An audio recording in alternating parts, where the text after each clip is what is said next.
শ্রী ঠাকুর বললেন, তাঁকে লাভ হলে, তাতে সমাধিস্থ হলে জ্ঞান বিচার আর থাকে না। জ্ঞান বিচার আর কতক্ষণ? যতক্ষণ অনেক বলে বোধ হয়, যতক্ষণ জীব জগৎ আমি তুমি এসব বোধ থাকে। যখন ঠিক ঠিক এক জ্ঞান হয় তখন চুপ করে যায়। যেমন ত্রৈলঙ্গ স্বামী। ব্রাহ্মণ ভোজনের সময় দেখো নাই, প্রথমটা খুব হইচই, পেট যত ভরে আসছে ততই হইচই কমে যাচ্ছে। যখন দধিমুন্ডি পড়ল তখন কেবল সুপসাপ, আর কোনো শব্দ নাই। তারপরই নিদ্রা, সমাধি, তখন হইচই আদৌ নাই।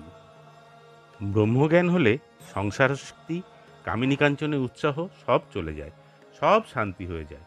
কাঠ পোড়বার সময় অনেক পরপর শব্দ আর আগুনের ঝাঁঝ, সব শেষ হয়ে গেলে ছাই পড়ল, তখন আর শব্দ থাকে না। আসক্তি গেলেই উৎসাহ যায়, শেষে শান্তি। যত ঈশ্বরের নিকটে এগিয়ে যাবে ততই শান্তি, শান্তি, শান্তি, শান্তি, প্রশান্তি।